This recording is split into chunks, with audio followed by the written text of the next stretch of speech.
menurut ayat Quran dan hadis Nabi itu nanti ada bermacam-macam. Ada orang beriman itu yang dimasukkan surga. Ada orang beriman itu yang dimasukkan ke dalam surga. Ada orang beriman itu yang disebut penduduk surga. Kenapa lain-lain, Pak? Karena waktu di dunia amalannya juga lain-lain. Ada orang beriman yang masuk surga. Ini paling murah tiketnya. Mau masuk surga? Kata Nabi begini, ma min abdin qala la ilaha illallah thumma mata ala dhalik illa dakhala al-jannah. Kalau seorang hamba sudah mengucap dua kalimat syahadat, dia yakin dengan kebenaran kalimat itu sampai matinya, orang itu akan masuk surga.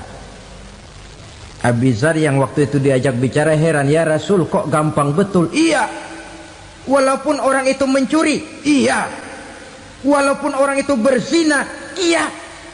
Biar dia mencuri, biar dia berzina, kalau dia sudah mengucap dua kalimat syahadat, dia yakin dengan kebenaran kalimat itu sampai matinya, itu orang akan masuk surga. Jadi masuk surga cukup dua kalimat syahadat, yakin sampai mati, masuk surga. Itu perkara masuk. Tapi kalau pertanyaannya diterusin, masuknya kapan, Pak? Nah, ini lain lagi urusannya. Sebab ada yang masuknya itu langsung, ada yang mampir dulu. Di sana tempat cuma dua, kalau tidak surga, neraka. Mau ke surga tapi mampir dulu, yang mampirnya jelas di neraka. Kenapa? Dalam hadis qudsi ada riwayat, nanti itu di akhirat, setelah Allah selesai mengatur penduduk surga masuk surga, yang neraka masuk neraka, Allah berkata kepada malaikat Malik, malaikat Malik, labaik ya Allah. Itu bajingan-bajingan tengik, manusia-manusia durjana yang waktu di dunia tidak mau sujud, jauh dari ulama, gemar melakukan yang munkarat dan maksiat, hidup di tengah masyarakat selalu jadi bibit keonaran, kufur, sudah masuk neraka semua. Sudah ya Allah. Nah, kalau sudah, coba sekarang kamu masuk, Malik. Saya, iya, masuk neraka. Mau apa ya Allah? Kata Allah, akhriju minan nar man kana fi qalbihi misqala habbatin min khardalin min iman. Kau masuk neraka, cari di dalam neraka orang-orang yang ada imannya walaupun kecil sebesar biji zarah, angkat mereka keluar. Masuk malaikat Malik ke neraka, cari orang yang ada imannya, korek-korek. Ya repot, udah pada gosong. Yang ada imannya diangkat ke atas, yang ada imannya diangkat ke atas, lalu dimandikan di Nahrul Hayat, namanya sungai kehidupan di akhirat nanti. Cakep lagi rupanya, bersih lagi wajahnya, apel di hadapan Allah. Kata Allah, bagaimana mas? Kapok nggak sampean? Kapok ya Allah. Nah, kalau kapok, idhab fadkhulil jannah, pergi masuk surga sana. Berangkat mereka ke surga, ketemu sama teman-temannya yang udah sampai lebih dulu, yang nggak pakai mampir lagi. Terjadi dialog. Kata teman-temannya yang udah pada nyampe duluan, mas, iya, emang baru sampai? Saya baru sampai. Memang mampir di mana dulu mas? Kita sudah lama sampai di surga. Saudara buka surah Al-Muddatsir ayat 34-35. Ma salakakum fis saqar? Kenapa kamu mampir di neraka Saqar? Qalu lam naku minal musallin. Mereka menjawab, kami mampir di neraka Saqar mas, gara-gara dulunya kami waktu di dunia tidak pernah sholat. Tidak pernah sholat? Tidak pernah. Kan rumahnya dekat masjid, cuma dekat doang mas. Sholat mah enggak saya. Enggak pernah ngasih makan fakir miskin, enggak pernah hadir di majelis taklim, pendeknya enggak pernah melakukan kebajikan, maka saya pun mampir di neraka sakor. Untung betul saya punya iman mas sedikit. Waktu hidup di dunia dulu saya pernah mengucap 2 kalimat syahadat, sekali-kalinya waktu mau kawin. Masya Allah. Untung saja kawin, kalau nggak kawin polos.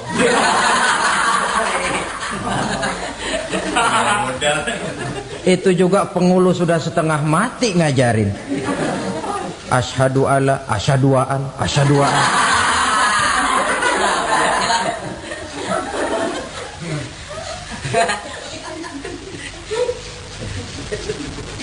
Ini namanya masuk surga, ada mampir dulu.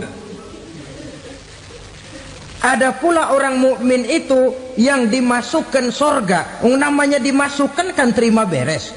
Saya masuk ke rumah, jalan sendiri, cari tempat sendiri. Saya dimasukkan ke dalam rumah, terima beres, pokok ada di dalam, itu dimasukkan namanya. Nggak pakai mampir. Tapi tentu tiketnya lebih mahal ketimbang yang pertama tadi. Apa kata Allah? Innal ladzina amanu wa amilus salihat la ukaffiranna anhum sayyi'atihim wa la udkhilannahum jannah. Sesungguhnya orang-orang yang beriman kemudian beramal soleh, kami hapuskan segala dosa dan kesalahannya, kami masukkan mereka ke dalam surga. Lihat ayatnya, Allah yang memasukkan, kita yang dimasukkan. Tidak pakai transit, tidak usah mampir. Cuma tidak cukup syahadat, tidak cukup amanu, tapi diiringi dengan wa'amilus salih. Iman, amal. Tidak cukup syahadat, lalu dibuktikan dia sholat, dia zakat, puasa, lalu dia melakukan berbagai macam kebajikan. Ini yang menyebabkan dia tidak pakai mampir di tempat yang bernama sakor. Lalu ada pula orang mukmin itu yang disebut penduduk sorga. Wah, ini sudah VIP ini. Ashabul jannah, penduduk sorga. Siapa mereka? Kata Allah, innal ladzina amanu summa istaqamu fala khaufun alaihim wala hum yahzanun ulaika ashabul jannah hum fiha khalidun. Sesungguhnya orang-orang yang beriman lalu istiqamah, tetap dalam melaksanakan perintah Allah, tidak goyah, tidak labil tapi stabil, istiqamah, mereka tidak takut dan tidak bersedih hati. Merekalah penduduk surga. Iman, istiqamah. Tidak punya duit, sembahyang. Banyak duit, sembahyang. Miskin, sembahyang. Kaya, tetap sembahyang. Istiqamah. Kadang orang kalau susah rajin ke masjid, banyak duitnya ngelihat masjid melengos.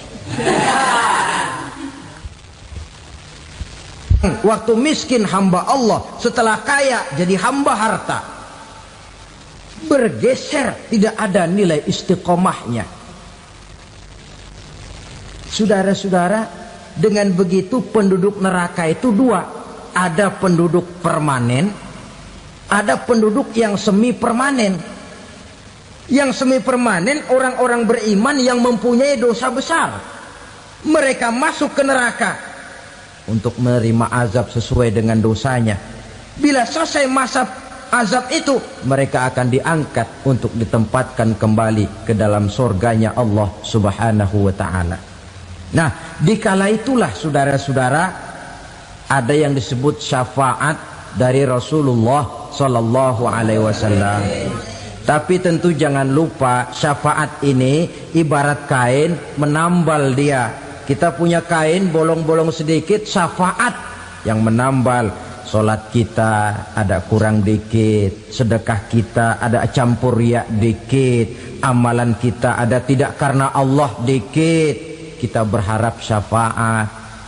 Jadi biarlah kain masih bolong-bolong, yang penting punya kain. Tapi kalau kainnya tidak ada, yang ditambal apanya? sholat tidak, puasa tidak, zakat tidak, berharap syafaat saja. Ya, terlalu berlebihan itu. Saudara hadirin yang saya hormati, apabila selesai proses penghisaban, proses penghitungan, maka dikala itulah manusia terbagi dalam dua kelompok besar. Fariqun fil jannah wa fariqun fis sa'ir. Sekelompok orang-orang beruntung yang masuk ke dalam surga, dan sekelompok lagi masuk ke dalam neraka. Ibu-ibu, saudara-saudara kaum muslimin rahimakumullah. Pada pertemuan yang lalu sudah saya jelaskan bahwa hidup selalu berakhir dengan kematian. Apabila datang kematian menimpa seseorang, datanglah kiamat baginya.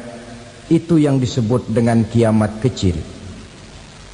Hakikatnya mati adalah perpindahan dari kehidupan di dunia ini menuju kehidupan di alam barzakh. Menunggu kita di alam barzakh sampai datangnya saat kiamat. Entah 10 tahun, entah 100 tahun, entah 1000 tahun, hanya Allah saja yang maha tahu. Adapun orang-orang beriman yang melakukan amal kebajikan dalam kehidupan di dunia ini, masa penantian yang lama di alam barzakh buat mereka sebentar saja. Tetapi bagi orang-orang kafir yang ingkar, yang tidak beriman kepada Allah, yang hidup di dunia cuma menumpuk-numpuk dosa, tentu penantian di alam barzakh akan merupakan waktu yang sangat lama.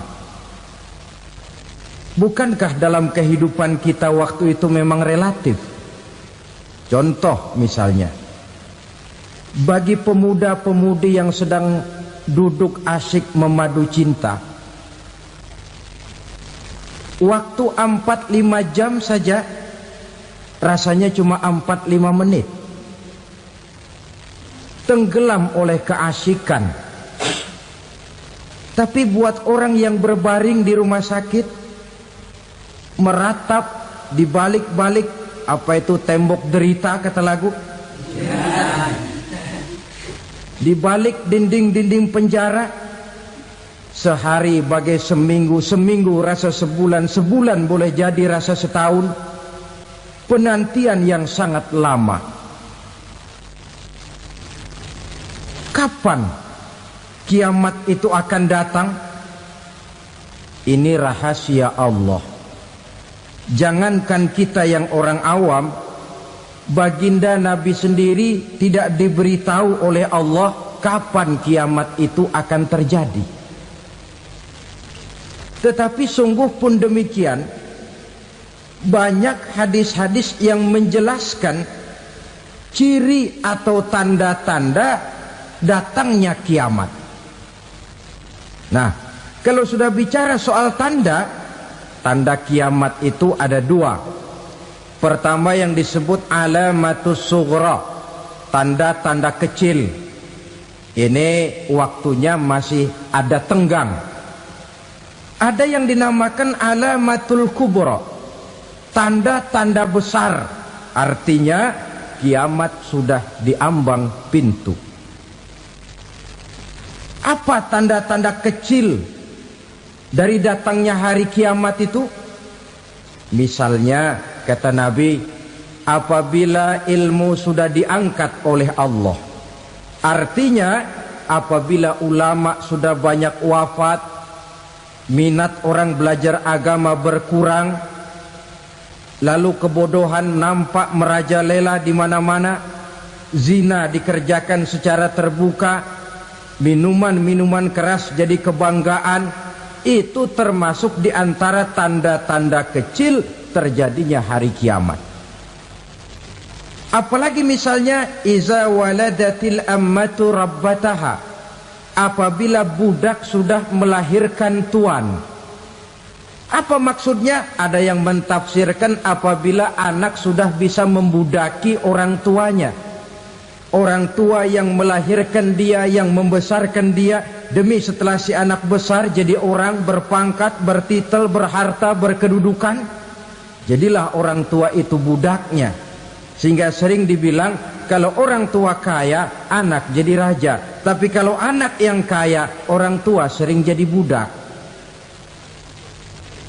Apalagi munculnya fitnah yang bergelombang, timbul perang antara dua bangsa yang besar, waktu berjalan terasa sangat pendek sekali. Itu merupakan tanda di antara tanda-tanda kiamat. Termasuk di dalamnya sulit membedakan mana laki, mana perempuan. Kan kalau tanda-tanda kayak begini sekarang sudah banyak kita lihat kan. Ulama banyak wafat, penggantinya sulit. Zina dikerjakan berterang-terangan, minuman keras jadi kebanggaan, banyak anak membudaki orang tuanya, sulit membedakan mana laki mana perempuan. Kadang-kadang dari belakang kita lihat perempuan bener, begitu kita colek nengok jenggotan.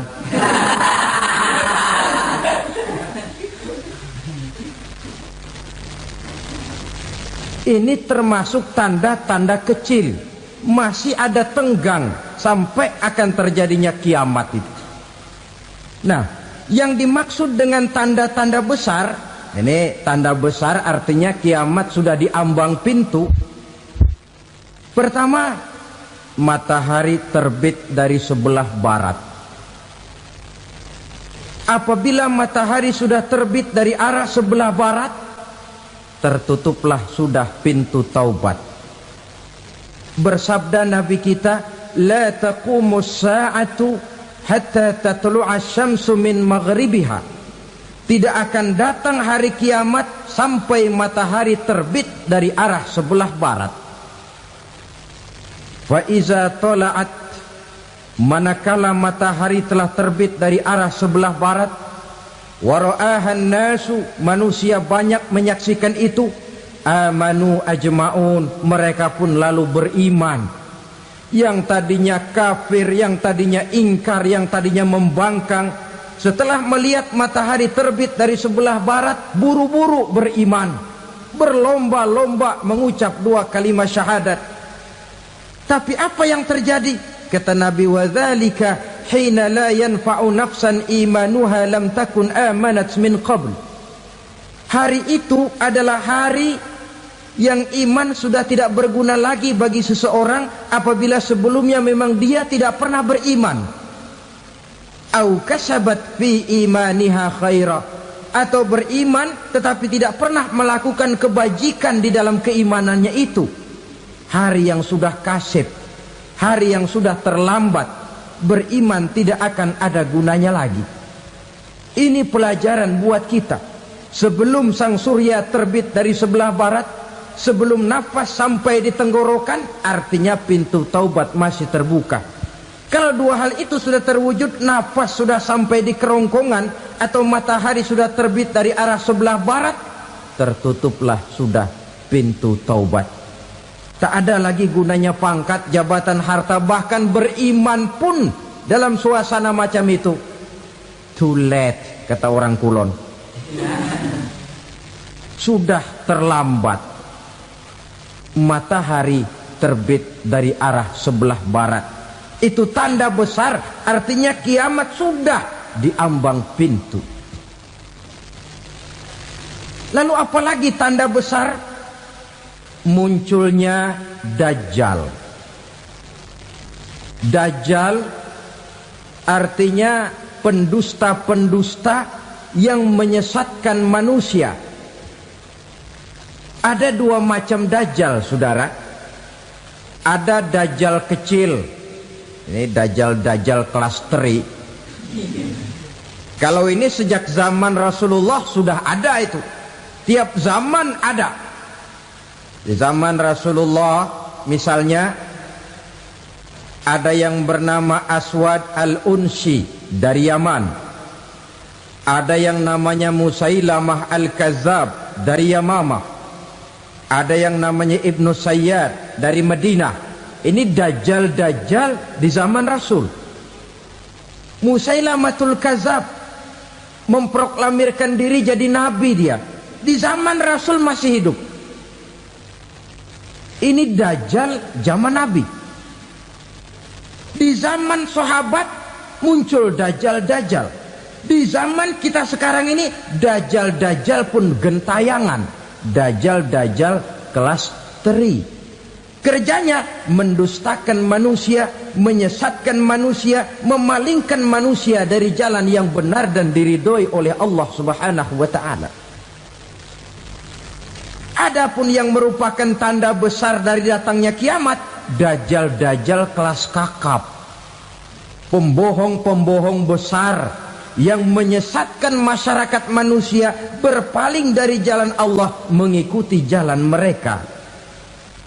Apa sih ciri dajjal itu? Kata Nabi dalam hadis Bukhari Muslim, "Inna dajjala", sesungguhnya yang namanya dajjal itu yakhruju, satu saat akan muncul mendekati hari kiamat.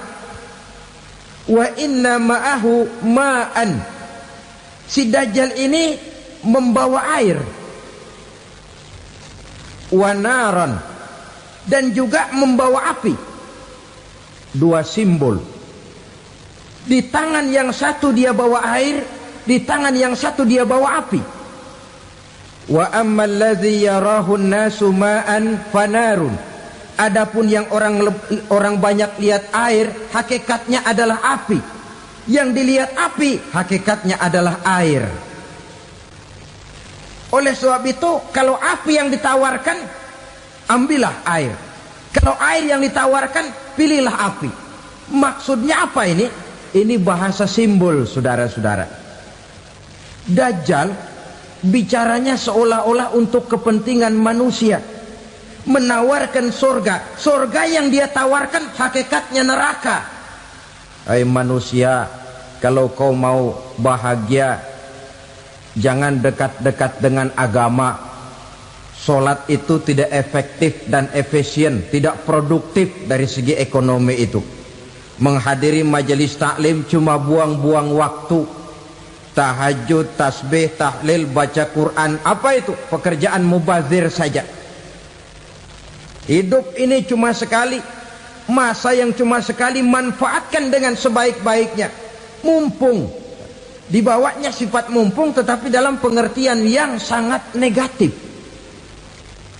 Bicaranya seolah-olah untuk kepentingan manusia, tetapi sebenarnya menjerumuskan manusia. Menawarkan air, tapi sebenarnya api. Menawarkan api, tapi hakikatnya air. Buat apa kamu sholat? Buat apa kamu bayar zakat? Buat apa kamu puasa? Surga yang dicanangkan Dajjal, hakikatnya neraka. Neraka yang digambarkan Dajjal, pada dasarnya adalah surga. Jadi memutarbalikan fakta itu kerjaan Dajjal. Yang hak jadi batil, yang batil dibilang hak, yang benar jadi salah, yang salah malah jadi benar. Tuntunan disuruh jadi tontonan, tontonan malah menjadi tuntunan. Itu pekerjaan Dajjal profesinya. Zamannya Nabi Adam, Dajjalnya kan iblis. Betul? Betul. Apa sih gang kerayuan iblis itu? Allah setelah menciptakan Nabi Adam kan bilang, Adam, kau dan istrimu Hawa tinggal di surga ini. Seluruh fasilitas yang ada di surga persilahkan kau nikmati. Satu yang tidak boleh, jangan coba-coba dekati pohon khuldi. Dekat saja jangan, apalagi sampai memetiknya. Datang Dajjal yang namanya iblis ini. Adam, kamu tahu nggak kenapa tidak boleh makan buah khuldi? Ya nggak tahu, pokoknya saya dilarang. Bodoh kamu Dam. Khuldun artinya kekal. Kalau kamu makan itu buah, kau akan kekal di surga buat selamanya. Allah tidak kepengen, maka dilarang kamu makan buah khuldi. Kalau kau ingin kekal di surga Adam, makan saja. Saya bicara begini ini untuk kepentingan kamu Adam. Ini kan ciri-ciri Dajjal. Bicaranya sih seolah-olah untuk kepentingan Nabi Adam, hakikat sebenarnya menjerumuskan Nabi Adam supaya ingkar dan melanggar larangan dari Allah Subhanahu wa ta'ala. Jadi setelah muncul Dajjal, timbul kekacauan-kekacauan di masyarakat. Banyak yang terpengaruh, terpedaya dan terpesona. Termasuk mereka yang memproklamirkan diri jadi nabi. Mereka yang memproklamirkan diri jadi rasul di zaman sesudah Rasulullah wafat, itu adalah Dajjal-Dajjal. Maka saya ingatkan, kalau di zaman kita sekarang ini ada orang ngaku jadi nabi, ada orang ngaku jadi rasul, biar bahasa Arabnya kental, Quran hafal, hadis ribuan hadis hafal, biar pakai serban sampai menyengser ke tanah, bahasa Arabnya fasih, tapi dia mengaku jadi nabi, jadi rasul, kita umat Islam wajib tidak percaya. Wajib untuk tidak percaya. Itulah Dajjal-Dajjal zaman kita sekarang ini. Tidak mustahil mereka datang mempengaruhi orang awam supaya berpaling dari Rasulullah, mengikuti mereka. Nah, di akhir zaman nanti, mendekati hari kiamat, Dajjal ini muncul. Dajjal kelas kakap, menyesatkan masyarakat manusia untuk berpaling dari Islam, mengikuti seruan mereka. Apalagi di antara datangnya kiamat itu, tanda yang besar itu, turunnya Nabiullah Isa Al-Masih, putra Maryam. Menurut berbagai hadis yang sahih, Nabi Isa Al-Masih nanti akan turun lagi. Tidak membawa risalah yang baru, tapi meluruskan risalah Islam ini yang telah banyak ditinggalkan oleh masyarakat. Bahkan ada hadis menjelaskan beliau akan membunuh Nabi, mematahkan kayu-kayu salib, lalu melaksanakan haji dan umrah mengikuti syariat Nabi Muhammad, bukan membawa agama baru. Menjadi semacam mujaddid, reformer, menyelamatkan manusia dari bisikan Dajjal. Bahkan ada riwayat yang menjelaskan bahwa Nabi Isa berhasil mengalahkan Dajjal, mengembalikan masyarakat manusia kembali kepada ajaran Islam yang datang dari Allah, dibawa oleh Rasulullah Sallallahu Alaihi Wasallam. Dengan kata lain, turunnya Nabi Isa bukan sebagai Nabi dan Rasul baru, tetapi mengikuti syariat Nabi kita Muhammad Sallallahu Alaihi Wasallam. Saudara hadirin, ibu-ibu hadirat yang saya hormati, kemudian apalagi di antara tanda-tanda besar akan datangnya kiamat itu? Keluarnya asap atau awan. Kata Nabi, inna min asrati sa'ah dukhanan yamla'u ma bainal masyriqi wal maghrib. Di antara tanda-tanda kiamat, munculnya awan antara langit dan bumi. Ini pun diperkuat dalam surah Ad-Dukhan ayat 10. Fartaqib yauma ta'tis sama' bidukhanin mubin fayughshan nas hadza azabun alim. Bagi orang-orang yang beriman, mereka biasa-biasa saja. Tapi bagi orang kufur, datangnya asap dan awan ini merupakan azab yang kelewat pedih. Barangkali sedikit mendekati gambaran tentang azab yang pedih ini, saya ingatkan alam pikiran kita kepada peristiwa yang belum lama terjadi. Pernah dengar berita bocornya reaktor nuklir di Chernobyl, Uni Soviet? Pernah dengar? Nah, bocornya reaktor nuklir di Chernobyl yang mengakibatkan ratusan bahkan sangat mungkin ribuan nyawa. Cuma satu reaktor. Bagaimana kalau seluruh cadangan nuklir yang dimiliki oleh para negara adik kuasa ini diledakkan? Bahkan yang konon menurut catatan cadangan nuklir yang dimiliki bersama oleh Amerika dan Rusia sekarang ini sudah sanggup memusnahkan 6 miliar manusia, 1,5 kali lebih banyak dari jumlah manusia yang nongkrong di permukaan bumi ini.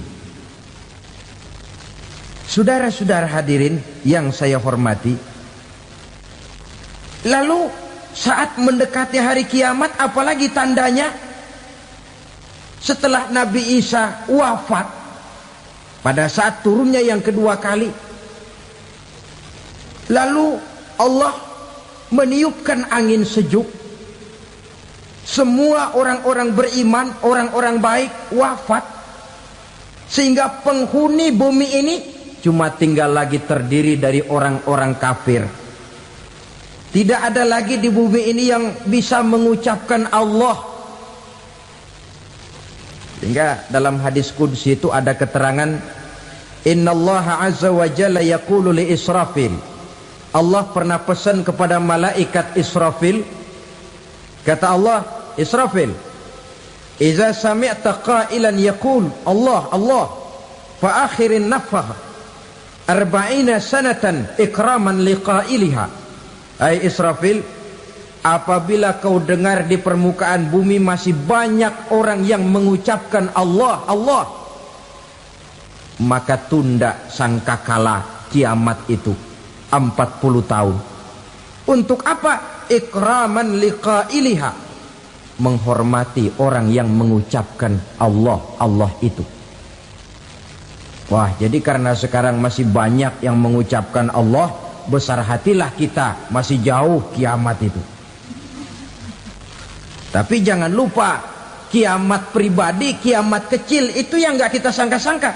Ajal datang mencabut nyawa, itu kiamat pribadi, dan itu yang pasti kita hadapi, dan itu yang membuat kita tidak boleh bersikap main-main di dalam kehidupan sekarang ini. Saudara hadirin yang saya hormati, tidak ada lagi orang-orang muslim.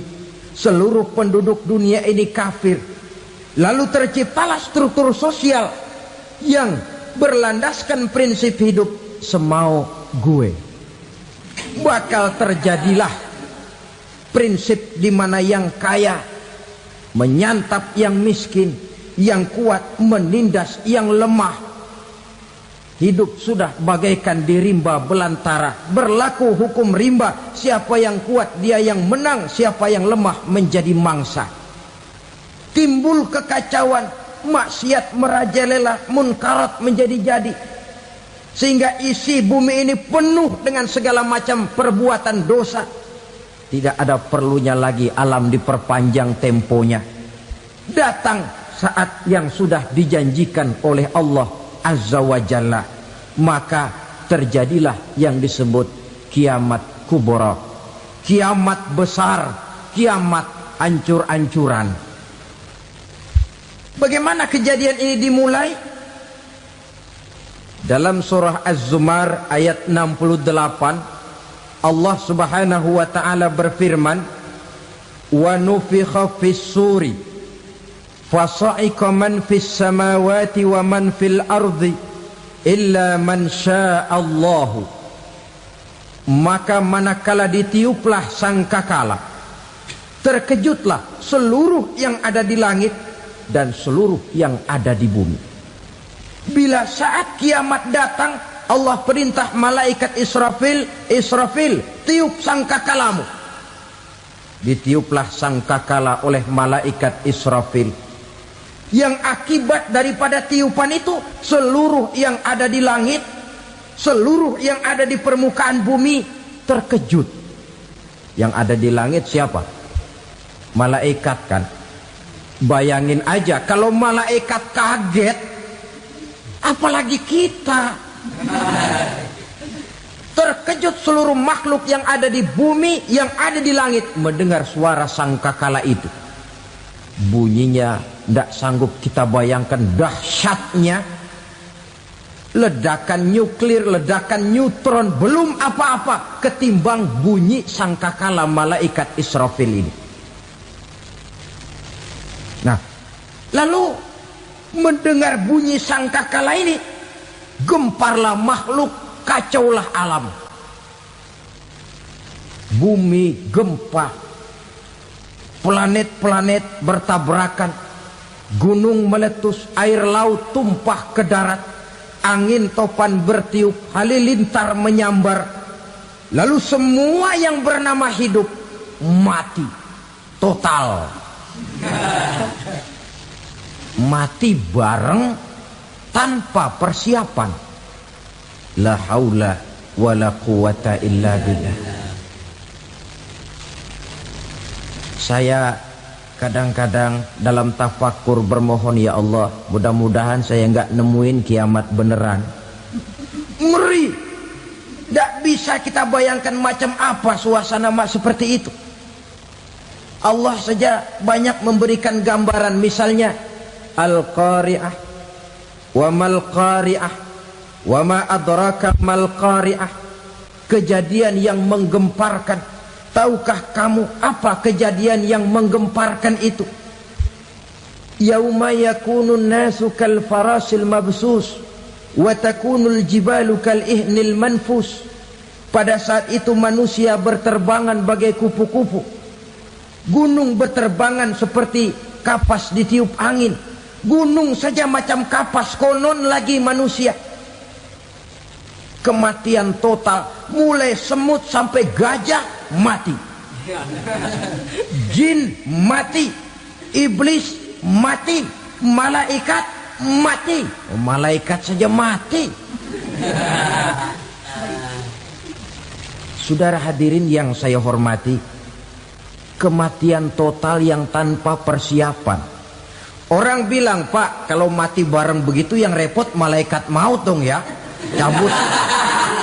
Cabut sana, cabut sini. Itu kalau menurut logika kita, mestinya begitu menurut logika. Tapi logika juga yang nggak perlu serepot itu. Sebab untuk mematikan listrik di wilayah DKI, di wilayah Jakarta, nggak perlu tiap rumah didatengin, matiin, ya lama. Cukup dari kantor pusatnya saja PLN, tekan satu tombol, gelaplah seluruh Jakarta. Saudara hadirin yang saya hormati, kematian total. Lalu setelah kematian total, planet-planet juga mati, dalam arti tidak bergerak dan beredar. Angin mati, dalam arti tidak bertiup. Air mati, dalam arti tidak ada riak gelombang. Pokoknya semua mati. Kullu nafsin za'iqatul maut, semua yang bernafas mati.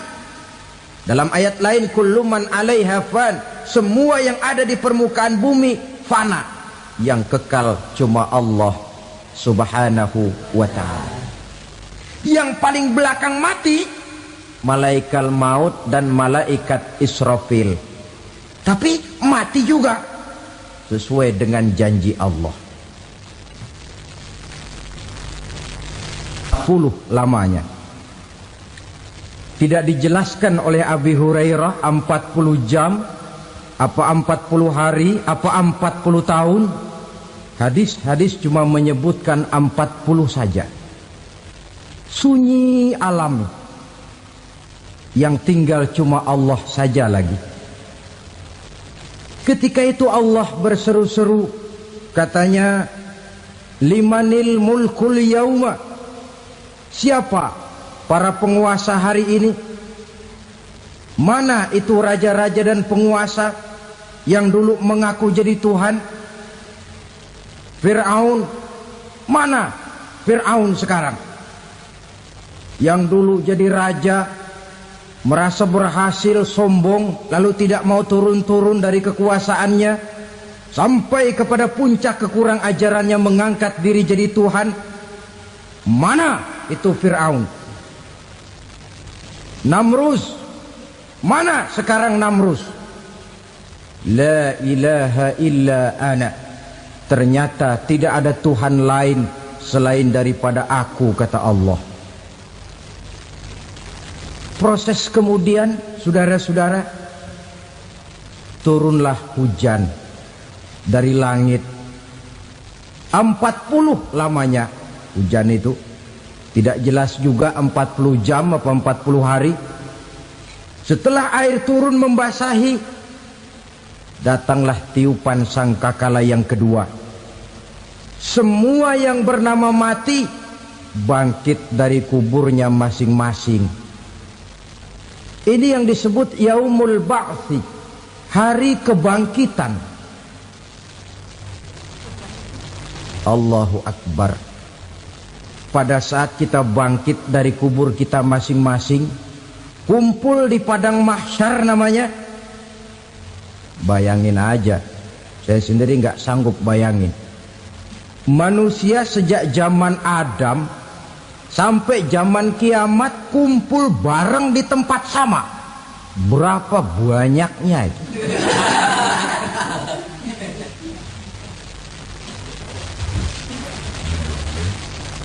Dan yang luar biasa menurut satu riwayat, pada saat bangkit itu, Masya Allah, roman muka kita berubah, disesuaikan dengan amalan kita waktu di dunia ini. Barang siapa yang waktu di dunia amalannya itu amalan tikus, di akhirat nanti dia bangkit dari kubur, mukanya seperti muka tikus. Gagah betul badannya, tapi mukanya seperti tikus. Kenapa? Amalannya waktu di dunia seperti amalan tikus. Apa amalan tikus itu? Suka ngegeragoti barang yang sudah disimpan rapi-rapi. Orang sudah simpan uang rapi-rapi, simpan perhiasan rapi-rapi, digeragoti oleh tikus. Maling-maling, pencoleng-pencoleng, koruptor-koruptor. Itu nanti di akhirat nanti kita lihat mukanya seperti muka tikus. Oh ini waktu di dunia suka nyolong, mukanya seperti muka tikus. Barang siapa yang waktu di dunia ini amalannya itu amalan macan, dia akan bangkit nanti mukanya seperti muka macan. Apa amalan macan? Macan itu amalannya menang-menangan. Orang yang mau menang saja nggak mau mengalah. Coba lihat di hutan. Kenal hutan nggak? Di hutan, raja hutan di mana-mana pasti macan. Betul kan? Betul. Padahal hutan belum pernah bikin pemilihan umum. Tapi macan tidak peduli ada pemilihan umum apa tidak, pokok saya raja. Sebab apa? Macan jadi raja itu bukan karena benar, tapi karena kuat jadi raja. Setelah dia jadi raja, rakyat hutan yang mesti dilindungi malah dimakan oleh raja macan. Kambing rakyat hutan dimakan oleh macan. Ayam rakyat hutan dimakan oleh macan. Itu nanti kita lihat di akhirat itu mukanya seperti muka macan, gagah betul. Lalu barang siapa yang di dunia ini amalannya itu seperti amalan anjing, nanti dia punya muka seperti muka anjing. Apa amalan anjing? Pertama, anjing itu kalau disuruh jaga rumah, dia tidak bisa membedakan mana maling, mana tamu. Biar yang datang maling, kalau bawa tulang, anjing kalem. Yang kedua, anjing itu akan setia kepada siapa saja yang memberinya roti. Siapa yang memberinya roti, itulah majikannya. Apa kata majikannya pasti dia laksanakan. Soal benar atau salah dia tidak peduli. Setelah anjing dapat roti, dia tidak punya pilihan lain kecuali bilang, abdi mah kumaha juragan wae ayeuna mah.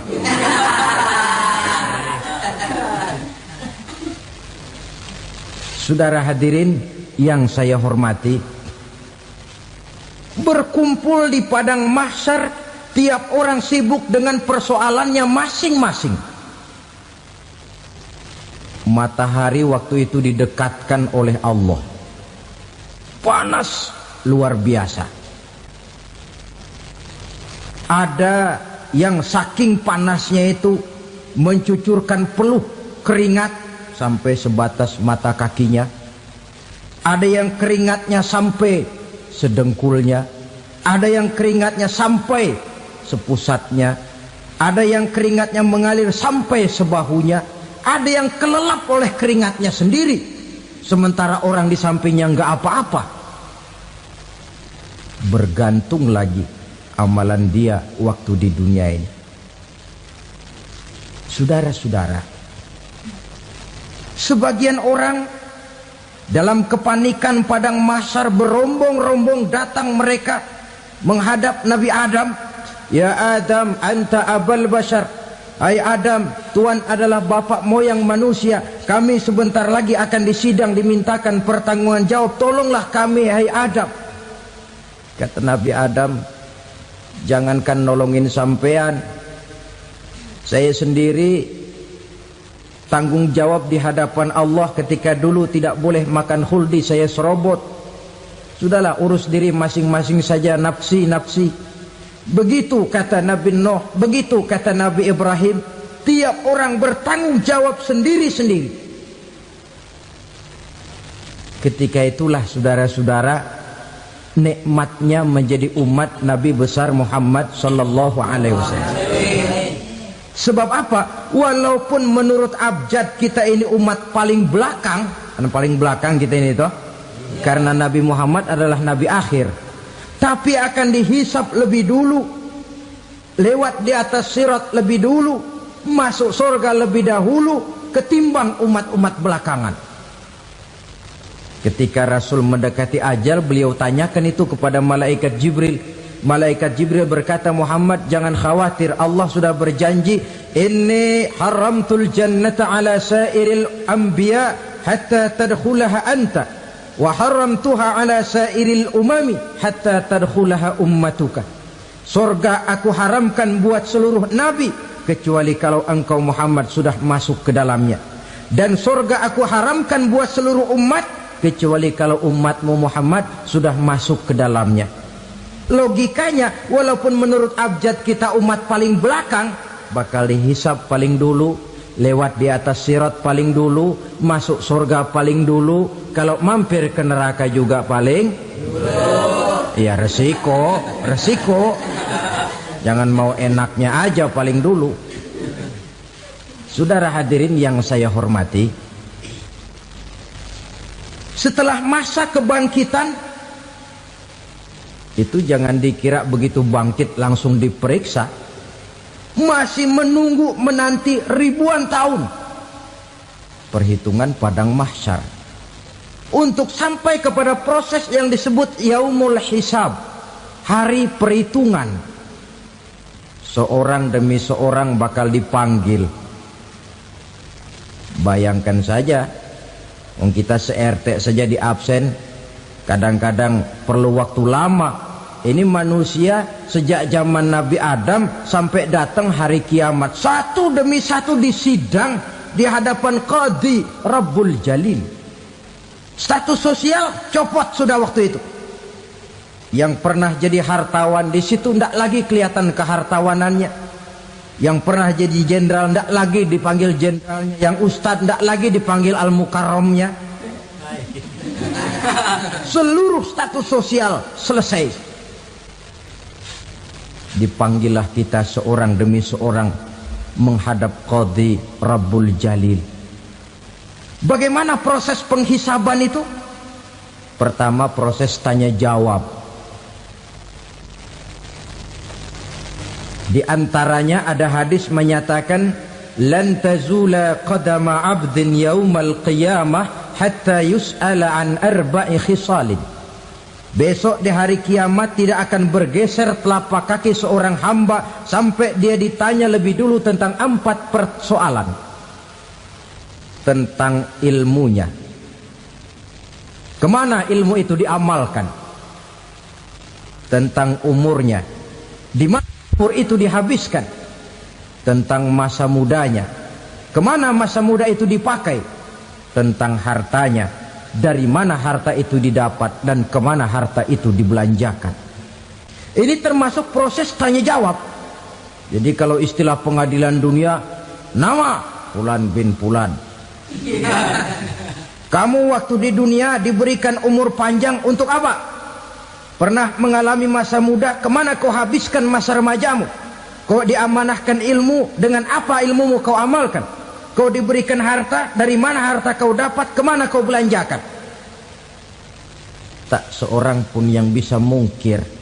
Sebab apa? Dikala itu yang menjadi saksi bukan orang. Yang menjadi saksi adalah seluruh anggota badan kita.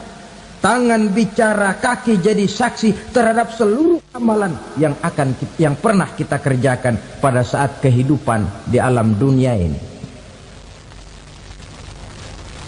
Selesai proses tanya jawab, lalu diperlihatkan buku catatan kita waktu hidup di dunia ini.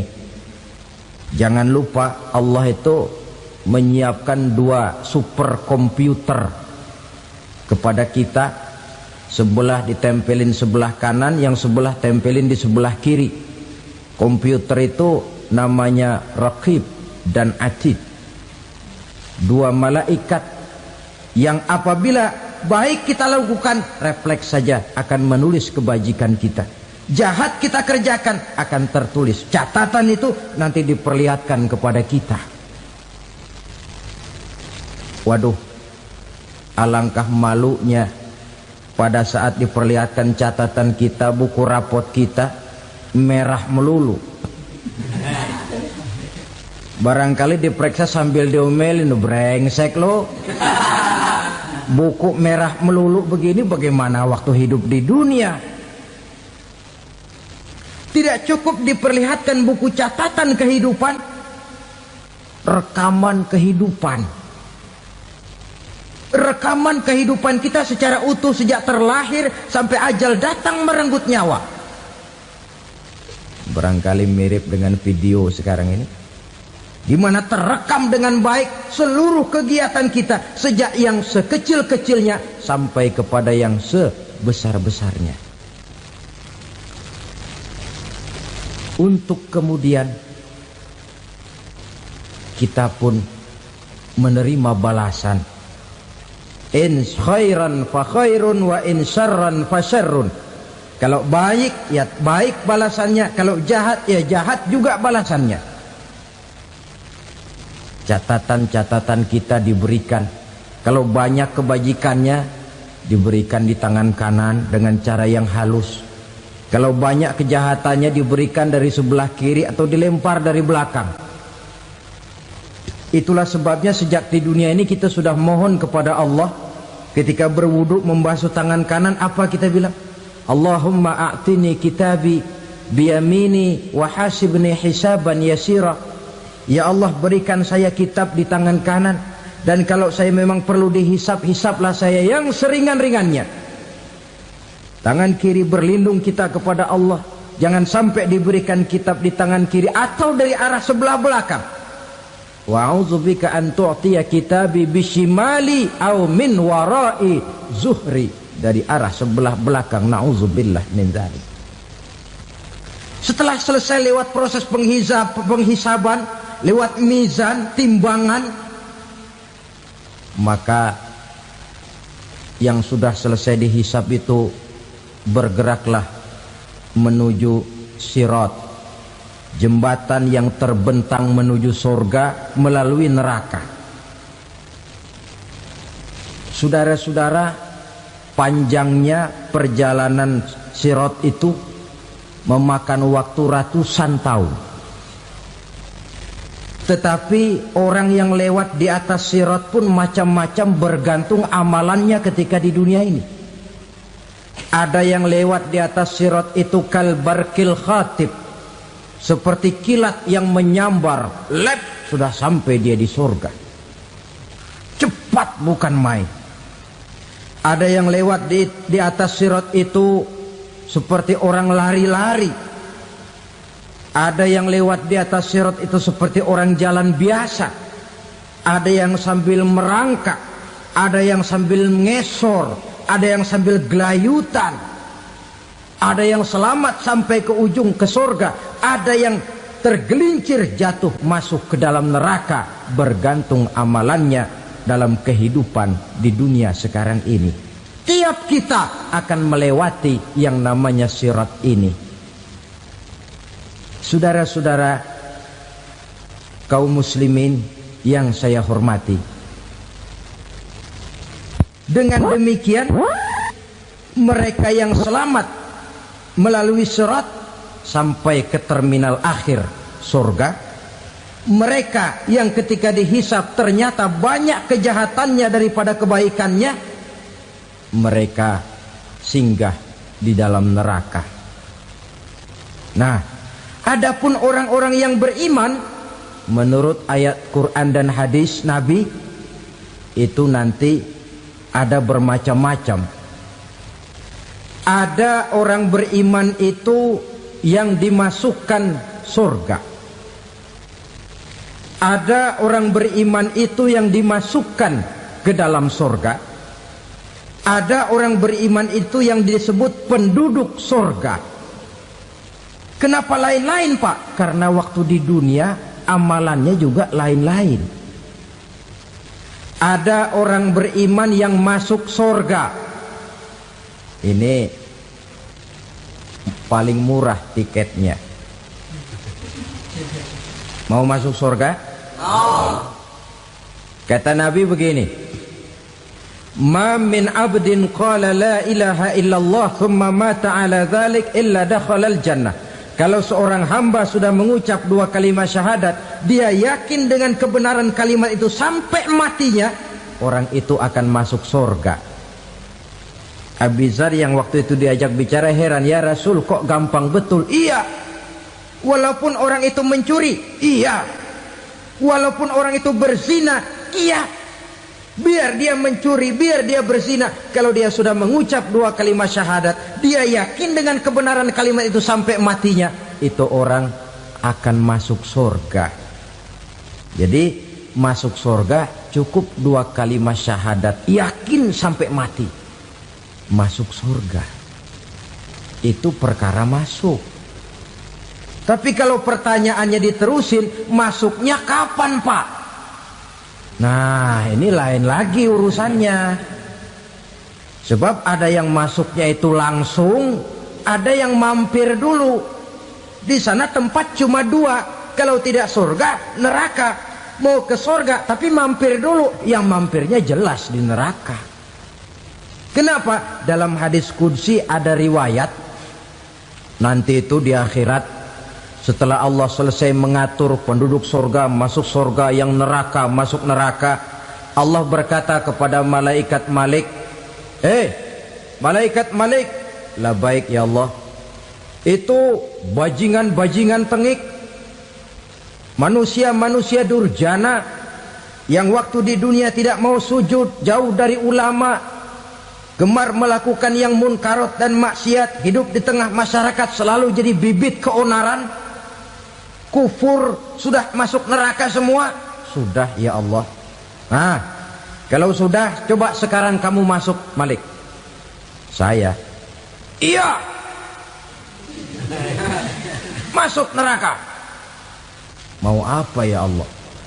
Kata Allah, akhriju minan nar man kana fi qalbihi misqala habatin min khardalin min iman. Kau masuk neraka, cari di dalam neraka orang-orang yang ada imannya walaupun kecil sebesar biji zarah, angkat mereka keluar.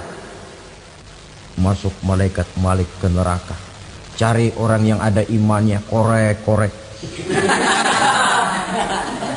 Ya repot, udah pada gosong.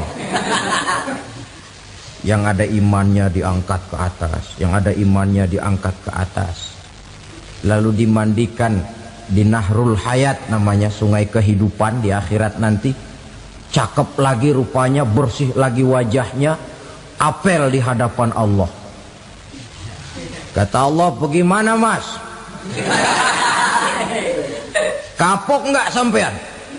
Kapok ya Allah. Nah, kalau kapok, idhab fadkhulil jannah, pergi masuk surga sana. Berangkat mereka ke surga. ketemu sama teman-temannya yang udah sampai lebih dulu, yang nggak pakai mampir lagi. Terjadi dialog. Kata teman-temannya yang udah pada nyampe duluan, "Mas, iya, emang baru sampai?" "Oh, saya baru sampai." "Memang mampir di mana dulu, Mas? Kita sudah lama sampai di surga." Saudara buka surah Al-Muddatsir ayat 34-35. "Ma salakakum fis saqar?" Kenapa kamu mampir di neraka Saqar? Qalu lam naku minal musallin. Mereka menjawab, kami mampir di neraka Saqar, Mas, gara-gara dulunya kami waktu di dunia ndak pernah sholat. Ndak pernah sholat? Ndak pernah. Kan rumahnya dekat masjid. Cuma dekat doang, Mas. Sholat mah enggak saya. Nggak pernah ngasih makan fakir miskin, nggak pernah hadir di majelis taklim, pendeknya nggak pernah melakukan kebajikan, maka saya pun mampir di neraka Saqar. Untung betul saya punya iman, Mas, sedikit. Waktu hidup di dunia dulu saya pernah mengucap 2 kalimat syahadat, sekali-kalinya waktu mau kawin. Masya Allah. Untung saja kawin, kalau nggak kawin polos.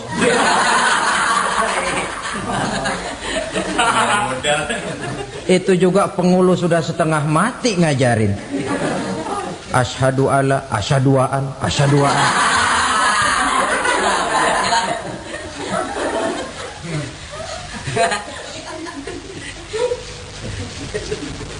Ini namanya masuk surga, ada mampir dulu.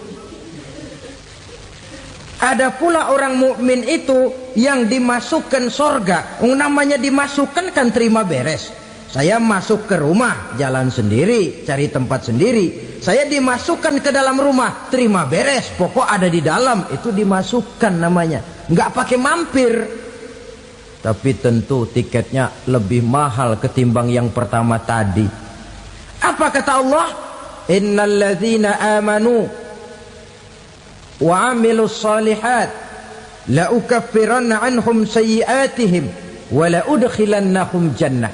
Sesungguhnya orang-orang yang beriman kemudian beramal soleh, kami hapuskan segala dosa dan kesalahannya, kami masukkan mereka ke dalam surga. Lihat ayatnya, Allah yang memasukkan, kita yang dimasukkan. Tidak pakai transit, tidak usah mampir. Cuma tidak cukup syahadat, tidak cukup amanu, tapi diiringi dengan wa'amilus salih. Iman, amal. Tidak cukup syahadat, lalu dibuktikan dia sholat, dia zakat, puasa, lalu dia melakukan berbagai macam kebajikan. Ini yang menyebabkan dia tidak pakai mampir di tempat yang bernama Saqar. Lalu ada pula orang mukmin itu yang disebut penduduk surga. Wah, ini sudah VIP ini. Ashabul jannah, penduduk surga. Siapa mereka? Kata Allah, innal ladzina amanu summa istaqamu fala khaufun 'alaihim wala hum yahzanun ulaika ashabul jannah hum fiha khalidun. Sesungguhnya orang-orang yang beriman lalu istiqamah, tetap dalam melaksanakan perintah Allah, tidak goyah, tidak labil tapi stabil, istiqamah, mereka tidak takut dan tidak bersedih hati. Merekalah penduduk surga. Iman, istiqamah. Tidak punya duit, sembayang. Banyak duit, sembayang. Miskin, sembayang. Kaya, tetap sembayang. Istiqamah. Kadang orang kalau susah rajin ke masjid, banyak duitnya ngelihat masjid melengos. Waktu miskin hamba Allah, setelah kaya jadi hamba harta. Bergeser, tidak ada nilai istiqomahnya. Saudara-saudara, dengan begitu penduduk neraka itu dua. Ada penduduk permanen, ada penduduk yang semi permanen. Yang semi permanen orang-orang beriman yang mempunyai dosa besar. Mereka masuk ke neraka untuk menerima azab sesuai dengan dosanya. Bila selesai masa azab itu, mereka akan diangkat untuk ditempatkan kembali ke dalam surganya Allah Subhanahu wa ta'ala. Nah, dikala itulah saudara-saudara, ada yang disebut syafaat dari Rasulullah Sallallahu Alaihi Wasallam. Tapi tentu jangan lupa, syafaat ini ibarat kain menambal dia. Kita punya kain bolong-bolong sedikit, syafaat yang menambal. Solat kita ada kurang dikit, sedekah kita ada campur riak dikit, amalan kita ada tidak karena Allah dikit, kita berharap syafaat. Jadi biarlah kain masih bolong-bolong, yang penting punya kain. Tapi kalau kainnya tidak ada, yang ditambal apanya?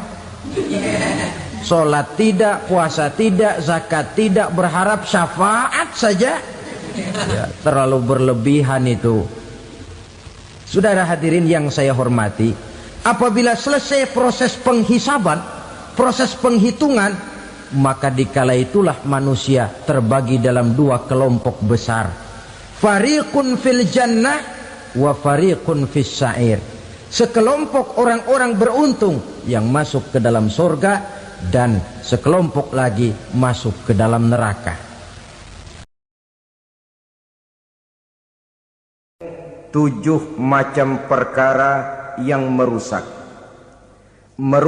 akidah dan keimanan, merusak amal perbuatan yang sudah kita kerjakan, merusak sendi-sendi kehidupan sosial, pendek kata merusak segala hal di dalam kehidupan kita. Jauhilah olehmu 7 macam perkara yang merusak. Yang pertama, asyirku billah, menyekutukan Allah Subhanahu wa ta'ala. Agama dimulai dari keyakinan, maka kehancuran agama selalu dimulai dari kehancuran keyakinan, iman atau akidah yang dimiliki oleh seseorang. Dan untuk menghancurkan nilai-nilai iman yang kita miliki ini, orang rasanya tidak akan menghantam kita dengan peluru kendali. Orang tidak akan mengirimkan nuklir ke sini. Orang tidak juga akan mengirimkan satuan militernya ke sini. Untuk menghancurkan nilai-nilai iman, dibanjiri kita dengan paham-paham yang merusak dan mendangkalkan akidah. Baik ia bernama materialisme, baik ia bernama sekularisme, baik ia bernama banjirnya maksiat dan munkarat, baik ia bernama banjirnya peradaban dan kebudayaan yang menghancurkan moral daripada anak-anak kita, sedikit demi sedikit melenturkan dan melunturkan nilai-nilai keimanan kita, untuk kemudian pada waktunya nilai iman itu akan bertukar dan berganti menjadi nilai syirik kepada Allah Subhanahu wa ta'ala. Atau pada sisi lain, menjadikan yang selain Allah sebagai tujuan akhir daripada kehidupan kita. Sedangkan kita sama-sama maklum bahwa di dalam pandangan agama Islam, dosa yang tidak berampun, dosa yang terbesar, termasuk dalam kategori bapak moyangnya dosa, tidak lain adalah syirik, yakni menyekutukan Allah Subhanahu wa ta'ala. Pola penghancuran iman ini memang berstrategi. Ditawarkan kita kepada paham materialisme, paham kebendaan, di mana otak menempati urutan sebagai ranking pertama, Tuhan jatuh pada urutan kedua. Lalu menyusul kepada paham sekularisme, Allah dipisahkan dari seluruh kegiatan hidup ini, untuk pada gilirannya menjadikan yang selain Allah sebagai tujuan akhir daripada seluruh kegiatan hidup kita. Oleh karenanya, kewajiban menjaga nilai-nilai iman ini merupakan kewajiban yang mulia tetapi berat, tidak hanya untuk kita, tetapi juga bagaimana mewariskannya kepada anak-anak kita, generasi yang akan datang. Orang-orang tua bijaksana yang diceritakan di dalam Al-Quran, kalau sudah berpikir tentang anak-anaknya, Pertanyaan yang paling mereka risaukan ialah, ma ta'buduna min ba'di? Anakku, kalau pada satu saat aku, ayahmu sudah tidak ada lagi di dunia ini, meninggalkan kamu semua, ma ta'buduna min ba'di? Apa yang akan kamu sembah nak? Jikalau sekarang ayahmu masih mau ke masjid, masih mau melakukan rukuk dan sujud, masih beribadah menyembah Allah Subhanahu wa ta'ala, kalau orang tuamu sudah tidak ada, ma ta'buduna min ba'di? Masihkah engkau mau datang ke masjid? Masihkah engkau mau rukuk dan sujud? Masihkah engkau mau menyembah Allah Subhanahu wa ta'ala? Pertanyaan ini yang dipikirkan oleh Nabi Yakub kepada putra-putranya. Pertanyaan ini yang diteruskan oleh Nabi Ibrahim kepada anak-anaknya. Pertanyaan ini yang diwariskan oleh generasi ulama salafus saleh kepada para generasi berikutnya. Bagaimana kita generasi sekarang? Kita orang-orang tua sekarang bukan berfikir ma ta'buduna min ba'di, malah yang kita fikirkan ma ta'kuluna min ba'di. Kalau bapak tidak ada nanti kamu makan apa nak? Perkara kamu nyembah apa urusan nomor 18. Yang penting kamu nanti hidup bisa makan nak. Maka kita sibuk mewariskan harta kepada anak-anak kita. Kita sibuk mewariskan kebun dan tanah kepada anak-anak kita. Kita sibuk mewariskan pabrik kepada anak-anak kita, sementara kita lupa mewariskan intan yang paling mahal, mewariskan mutiara yang paling berharga, yaitu nilai iman kepada Allah Subhanahu wa ta'ala.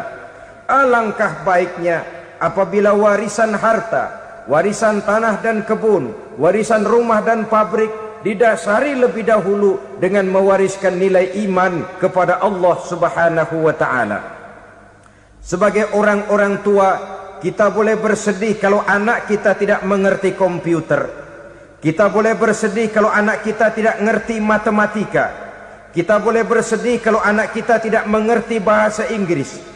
Tapi sewajarnya lebih bersedihlah kita orang tua jikalau mempunyai anak yang tidak kenal Allah sebagai Tuhannya, yang kemudian tidak mau rukuk dan sujud kepada Allah Tuhannya.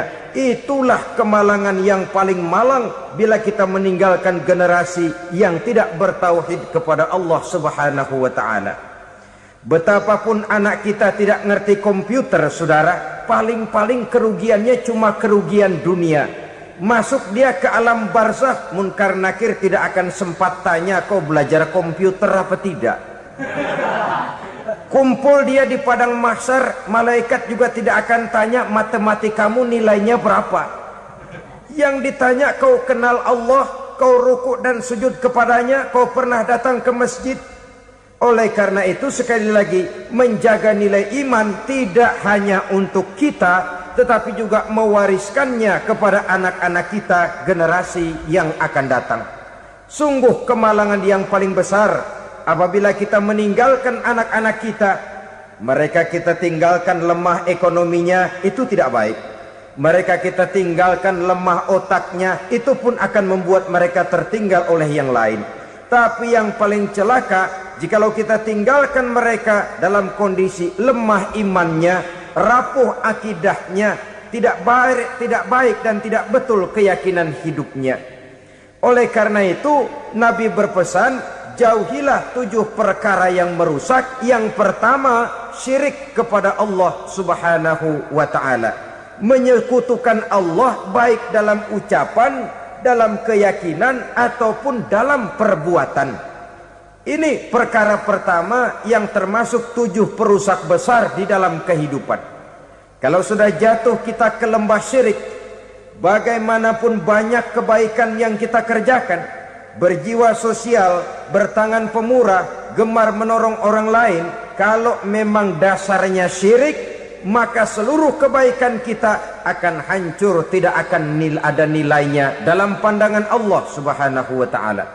Dalam pandangan manusia mungkin kita dicatat sebagai orang sosial, gemar menolong orang lain, tidak berpangku tangan melihat orang yang mendapat kesulitan. Tapi oleh karena dasarnya syirik, dasarnya tidak mentauhidkan Allah, maka seluruh nilai kebaikan yang kita kerjakan tidak akan ada nilainya dalam pandangan Allah Subhanahu wa taala. Maka jagalah iman kita jangan sampai dihinggapi penyakit syirik yang bagaimana kecilnya sekalipun.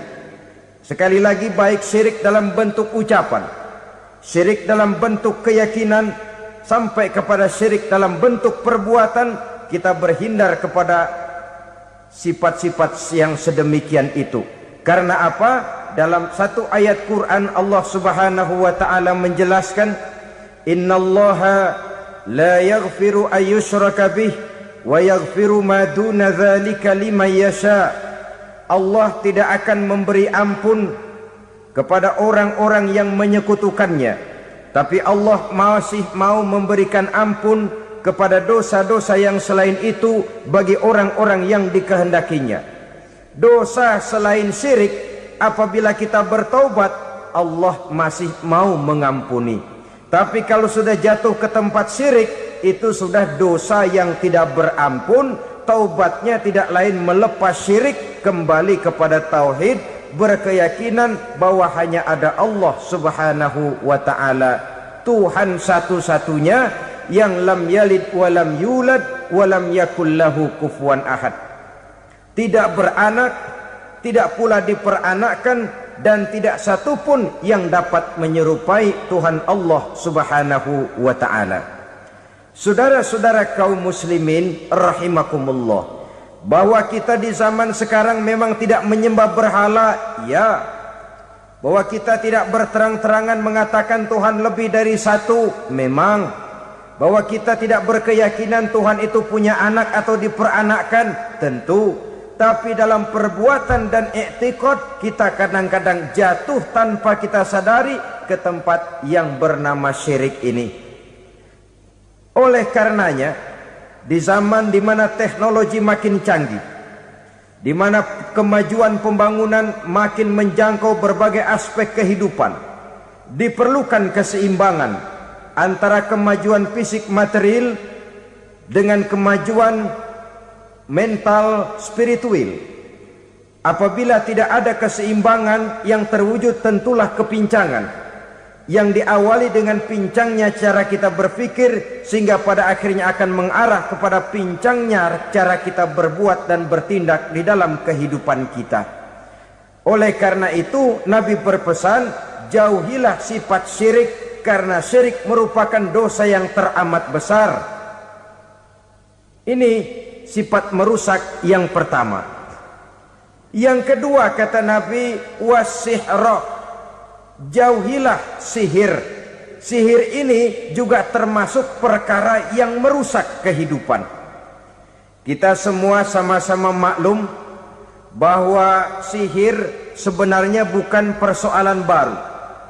Sejak sebelum datang Islam, sihir itu sudah ada. Di zaman Yunani kuno, sihir ada. Di zaman Mesir kuno, di zaman Cina kuno, dan yang lain-lain yang serba kuno, sihir itu sudah ada. Bahkan para nabi pun, para rasul yang diutus oleh Allah Subhanahu wa taala, senantiasa berhadapan dengan ahli-ahli sihir untuk menguji kebenaran dari misi yang mereka bawa. Sihir adalah perbuatan di luar kebiasaan yang bisa dikerjakan oleh ahlinya dengan bantuan jin atau setan. Hukum mempelajari sihir adalah haram, mengamalkannya lebih haram lagi. Sebab itu saudara-saudara, sihir merupakan perbuatan merusak yang harus kita jauhi. Ciri-ciri daripada perbuatan sihir, pertama, ia mengandung tipuan, bayangan khayal. Di zaman Nabi Musa misalnya, orang melihat tambang-tambang itu seperti ular. Nabi Musa melayangkan tongkatnya menjadi ular-ular besar yang memakan ular-ular kecil ciptaan tukang-tukang sihir Fir'aun tadi. Lalu sihir bisa terjadi dengan bantuan jin kafir atau setan. Kemudian ciri yang ketiga, sifatnya halus dan tersembunyi. Taruh kata ada seorang ahli sihir yang mempergunakan ayat-ayat Quran sebagai jompa-jampe, sebagai baca-bacaan, itu cuma sekedar kedok. Tujuannya tidak lain menjadikan agama sebagai ketok untuk membenarkan cara yang dimurkai oleh Allah Subhanahu wa ta'ala. Satu hadis yang diriwayatkan oleh Imam Bazar dan Tabrani, Nabi berpesan, "Laisa minna man tatayyara lahu au takahhana au tukuhhina lahu au sahira lahu." Tidak termasuk ke dalam golonganku, kata Nabi. Tidak termasuk umatku. Siapa mereka? Man tatayyara lahu, orang yang bertatoyur. Apa tatoyur itu? Dari kalimat toyaro, artinya terbang. Toir biasa diartikan dengan burung. Tatoyaro percaya kepada suara-suara burung. Man tatayyara lahu, mempercayai, meyakini dengan benar-benar kepada suara beburungan. Kan suka ada itu, nah bunyi burung tuh, maling liwat. Maling liwat. Burung bunyi, maling liwat. Itu termasuk tatayyara lahu, percaya kepada suara burung. Kan aneh kalau suara orang nggak dipercaya, suara burung malah dipercaya. Ada ustadz ceramah, kiai ngaji, nggak mau didengerin, burung dengerin bener. Nah, suaranya dari sebelah mana? Belah kulon. Nah, itu tandanya ano. Habis dihitung-hitung, itu termasuk tatayyara lahu. Au takahana, atau bertenung, au tukuhina, atau minta ditenungkan, au sahirolahu, atau melakukan perbuatan sihir, atau minta disihirkan. Laisa minna, tidak termasuk ke dalam golonganku, kata Nabi. Sehingga dengan demikian saudara-saudara, menghadapi sihir dengan sihir sekalipun termasuk perbuatan yang tidak diajarkan oleh agama. Kita kan mempelajari sihir untuk jaga diri, tidak apa-apa. Yang dilarang mengamalkannya, dilarang juga mempelajarinya. Sebab orang kalau sudah mengetahui, biasanya lalu terangsang untuk mencoba. Kalau percobaannya berhasil, biasanya terangsang untuk coba lagi dan coba lagi. Pada akhirnya ketagihan, lalu beralih menjadi profesi, apalagi itu nanti bisa mendatangkan hasil uang. Saudara-saudara kaum muslimin rahimakumullah, kita manusia makhluk nyata, kita hidup di alam nyata, terikat oleh sunnatullah, causality. Oleh karenanya bagi kita keyakinan yang penuh, keikhlasan di dalam bertuhankan Allah, penyerahan diri sepenuhnya hanya kepadanya, itu sudah merupakan obat penangkal yang sangat ampuh agar kita tidak terkena penyakit-penyakit yang dibuat oleh setan dan para pembantunya. Sehingga beberapa ayat Quran mengajarkan, misalnya a'udzu bikalimatillahi tammati min syarri ma khalaq, atau bismillazi la yadurru ma'asmihi syai'un fil ardi wala fis sama, dengan menyebut nama Allah yang tidak bisa mendatangkan bahaya sedikit pun, dari baik yang datang dari langit maupun yang datang dari bumi. Jiwa yang kosong dari keyakinan yang penuh kepada Allah, jiwa yang penuh was-was dan ragu-ragu, itu yang mudah terserang oleh penyakit-penyakit yang dikerjakan oleh para tukang-tukang sihir, yaitu oleh setan dan seluruh para pembantunya. Kemudian hadis kedua yang diriwayatkan oleh Imam Ibnu Hibban, Nabi bersabda, la yadkhulul jannata mudminu khamrin wala mu'minu bisihrin wala qati'u rahmin. Tidak masuk surga. Ini Nabi yang bilang, tidak masuk surga. Siapa itu? Pertama, mudminu khamrin, orang yang berkekalan dalam mabuk.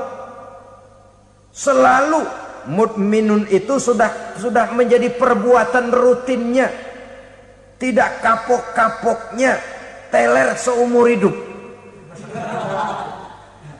Mudminu khamrin, tidak masuk surga orang yang selalu bermabuk-mabukan.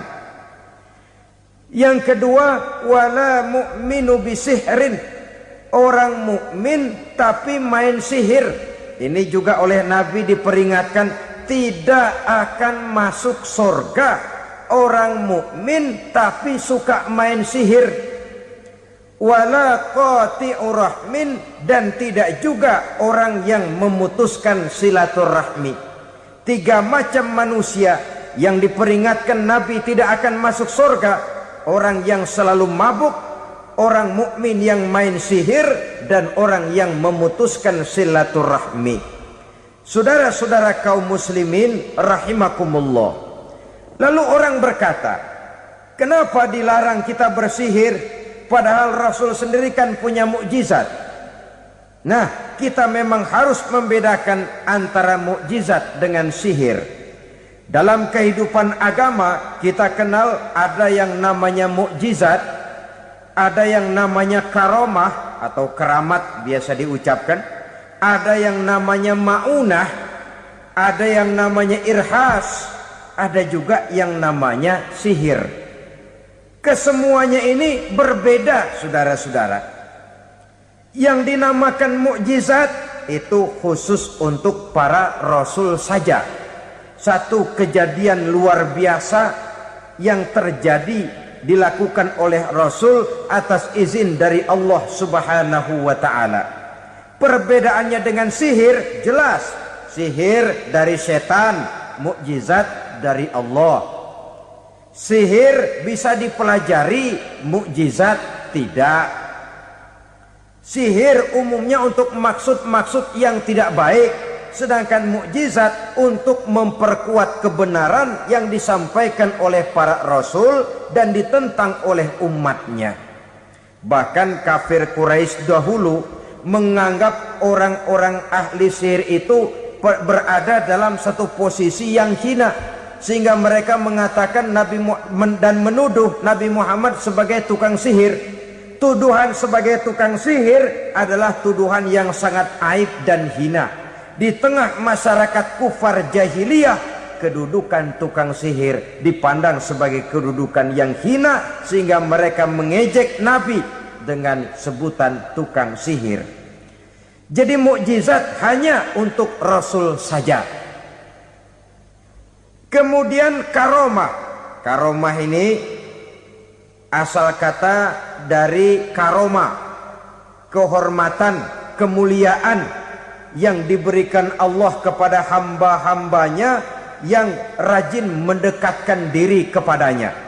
Oleh karena ketekunannya melaksanakan ibadah, Allah memberikan keistimewaan kepada orang itu, yang dengan keistimewaannya dia bisa mengerjakan yang tidak bisa dikerjakan oleh orang lain. Karomah hanya bisa dicapai dengan prestasi ibadah. Kalau sihir, mau ibadah apa enggak, asal dia belajar, bersatu dan berteman dengan setan, memenuhi persyaratan-persyaratan setan, biasanya lalu bisa. Sedangkan karomah tidak mungkin terwujud tanpa orang mendekatkan diri sedekat-dekatnya kepada Allah Subhanahu wa ta'ala. Maka kita lihat biasanya orang-orang yang punya ilmu sihir, mukanya rata-rata nggak enak dilihat. Kumuh, jauh dari air wudhu, jauh dari sujud kepada Allah, malah berteman dengan setan, menjadi pelayan-pelayannya setan. Saudara-saudara, adapun maunah, keistimewaan yang diberikan Allah kepada hamba-hambanya yang belum sampai kepada tingkat wali, tapi orang itu lebih banyak kebaikannya daripada kesalahannya. Umpamanya, saudara jalan bertiga di pinggir jalan, saudara ada pada posisi di tengah, lalu bertiga ini ketabrak mobil, menurut perhitungan saudara mati lebih dahulu. Tapi terjadi hal yang aneh, dua teman saudara mati, saudara malah cuma luka dan lecet sedikit saja. Apa itu?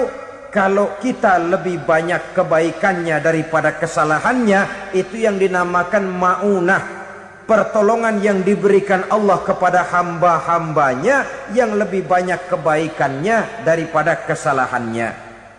Sedangkan yang dinamakan irhas, kejadian luar biasa pada diri seseorang pada waktu dia masih kecil, yang menunjukkan tanda-tanda keistimewaannya. Itu umumnya pada para nabi pada usia kecilnya sudah ada irhas, tanda-tanda istimewa.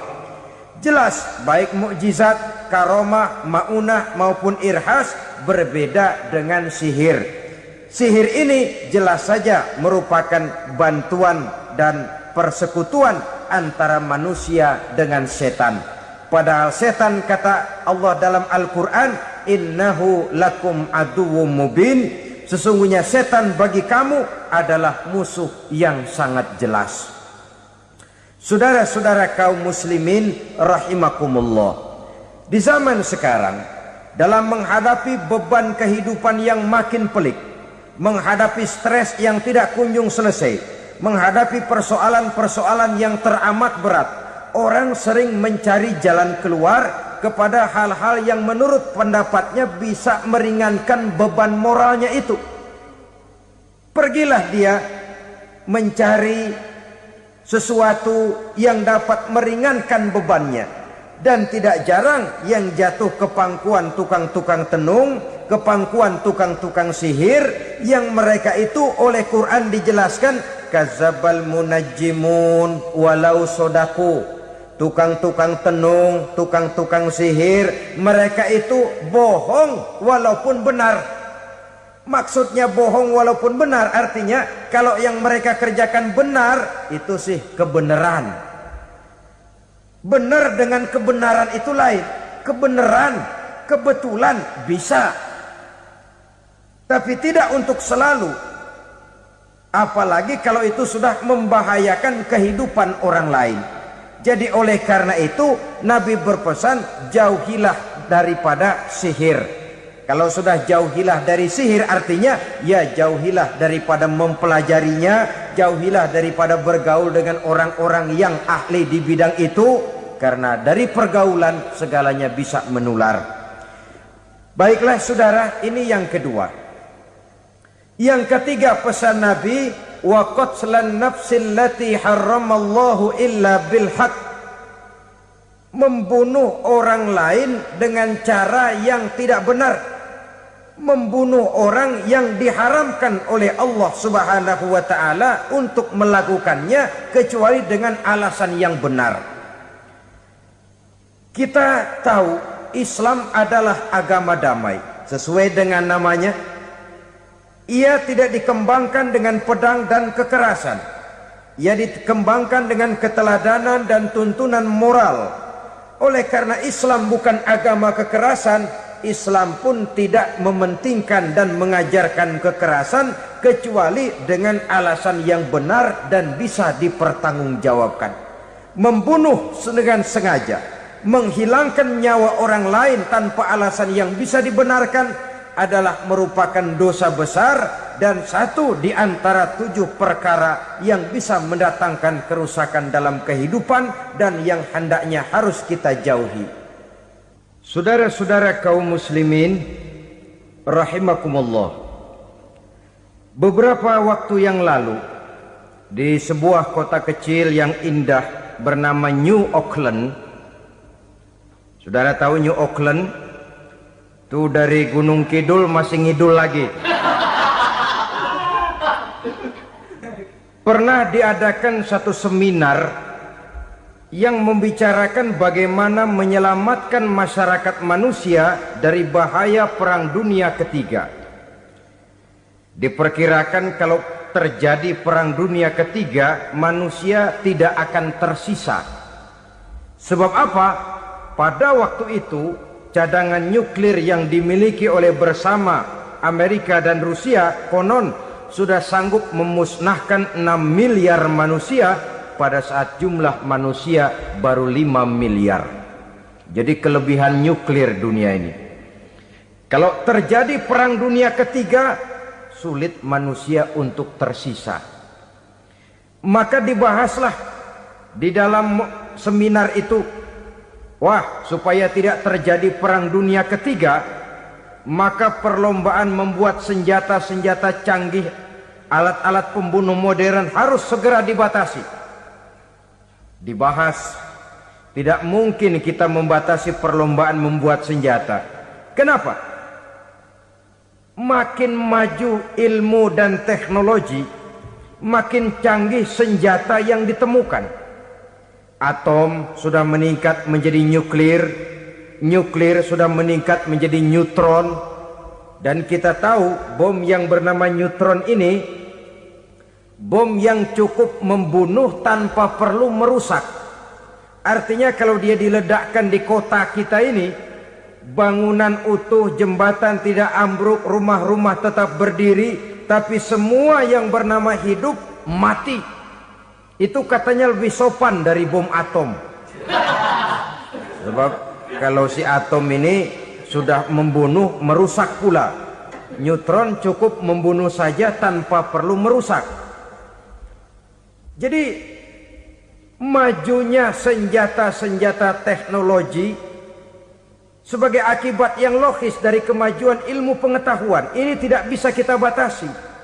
Dan memang sebenarnya yang bahaya bukan senjatanya, tapi manusia yang mengendalikan senjata itu.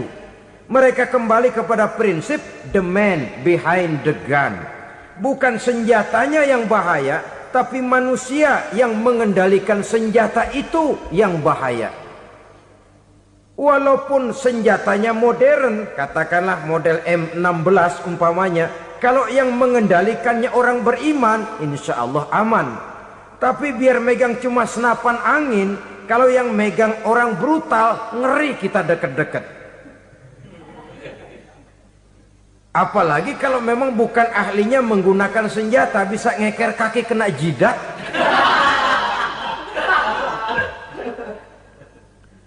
Mereka kembali kepada prinsip lama yang tetap baru, bukan senjatanya yang harus dibatasi, manusia yang mengendalikan senjata itu yang perlu dibicarakan. Nah, kalau begitu agar manusia tidak mempergunakan senjata sewenang-wenang, apa yang harus kita lakukan? Ya, manusianya harus bermoral. Ya, tapi moral yang mana? Di dunia ini banyak ajaran tentang moral. Itu pun mudah saja. Di sini kan kita undang saja ahli dari berbagai agama untuk membicarakan konsep perdamaian menurut agamanya masing-masing. Baik, setuju itu, setuju. Maka tampillah para ahli agama, mereka kembali kepada prinsip moral daripada konsep yang terkandung di dalam ajaran agama untuk menegakkan perdamaian.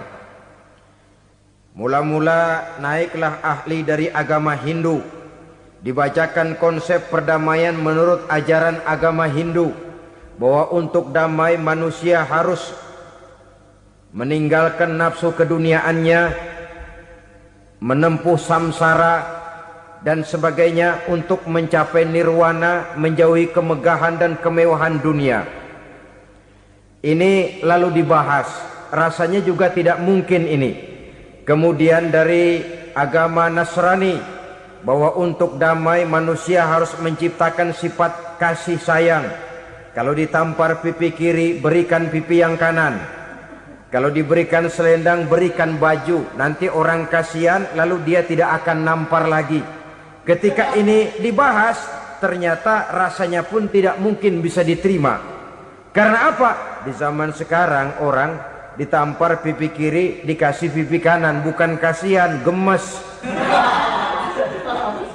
Damai belum tentu, bonyok udah jelas. Lalu ketika dibacakan konsep perdamaian menurut Quran, di mana disampaikan ayat wa jazaa'u sayyi'atin sayyi'atun misluha faman afa wa aslaha fa ajruhu 'ala Allah. Balasan terhadap satu kejahatan adalah kejahatan yang seimbang. Tetapi barang siapa yang memberi maaf dan mencari jalan damai, itulah yang terbaik dan akan mendapat pahala dari Allah Subhanahu wa taala. Kamu tidak salah ditampar pipi kirimu, tampar lagi pipi kirinya sekeras dia menampar pipi kirimu. Nanti orang tidak mau menampar kita karena dia tahu kalau dia tampar kita, dia akan menderita tamparan sekeras dia menampar kita. Akan terjadilah prinsip saling hormat menghormati, tidak saling ganggu, tidak saling usil, tidak saling jahil. Atas dasar ini perdamaian bisa ditegakkan. Mereka bisa menerima konsep ini, tapi kemudian seminar ditutup tanpa satu keputusan resmi. Kenapa? Terus terang mereka kagum dengan konsep Islam, tapi sentimen lama terhadap nilai-nilai Islam telah menutup mata mereka untuk menerima kebenaran dari ajaran Al-Quranul Karim. Saudara-saudara kaum muslimin rahimakumullah, kembali kita kepada persoalan pokok. Roh adalah dari Allah. Dia akan kembali kepada Allah, milik mutlak dari Allah. Tidak pantas kita merampasnya dari orang lain. Tidak wajar kita menghilangkannya tanpa alasan yang dibenarkan oleh agama. Di zaman sekarang, akibat persaingan hidup yang makin tajam, lapangan kerja yang makin sulit, tensi ekonomi yang makin tinggi, atau karena nilai moral yang makin rendah, atau juga karena rapuhnya pegangan orang kepada agama, nyawa rasanya sudah sedemikian murahnya. Berbagai kasus membuat berdiri bulu roma kita. Ada mayit, ada manusia dipotong 6, dicincang macam kambing. Ada yang dipotong 5, ada yang dipotong 13, dikardusin, dibuang ke tempat sampah. Inna lillahi wa inna ilaihi raji'un. Gejala apa ini? Kanibalisme. Manusia sudah demikian sadisnya, manusia sudah sedemikian buasnya, sehingga sesama manusia diperlakukan seperti hewan. Padahal hewan sendiri belum pernah macan makan macan, bagaimanapun buasnya macan. Belum pernah serigala memakan serigala, bagaimanapun brutalnya serigala. Tetapi manusia makan manusia di zaman sekarang kadang jadi kenyataan dalam kehidupan kita. Kadang persoalannya remeh saja. Soal uang 200 perak, pisau bicara, nyawa melayang. Soal rokok sebatang, celurit bicara, nyawa melayang. Soal-soal yang sama sekali tidak prinsip, begitu mudah kita menghilangkan nyawa orang lain. Padahal Nabi pernah memperingatkan, apabila dua orang muslim sudah berkelahi dan berbunuh-bunuhan, al-qatil wal maktul finnar, yang membunuh dan yang terbunuh dua-duanya neraka. Sahabat heran, ya Rasul, kalau yang terbunuh, kalau yang membunuh masuk neraka itu sih wajar, tapi yang terbunuh kenapa neraka juga? Beliau menjawab, dua-duanya sudah punya niat untuk saling membunuh. Niatnya itu yang diponten. Yang terbunuh cuman lagi apes aja, keduluan dia. Umpama tidak terbunuh, pasti dia yang akan membunuh. Oleh karenanya al-qatil wal maktul, yang membunuh dan yang dibunuh finnar, dua-duanya masuk ke dalam neraka. Islam menghormati kehidupan. Tidak hanya terbatas kepada sesama muslim, orang-orang yang berlainan agama pun yang mau hidup berukun, damai, berdampingan dengan umat Islam, jiwa mereka, darah mereka dilindungi oleh nilai-nilai Islam yang disebut dengan kafir zimmi ini. Mengganggu mereka sama saja dengan mengganggu aku, kata Nabi.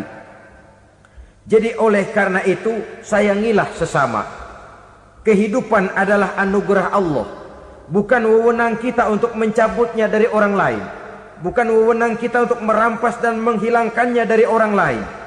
Apa yang tidak enak terjadi pada diri kita, begitu pula lah apabila terjadi pada diri orang lain. Sehingga Nabi mengatakan, la yu'minu ahadukum hatta yuhibba li akhihi ma yuhibbu li nafsihi.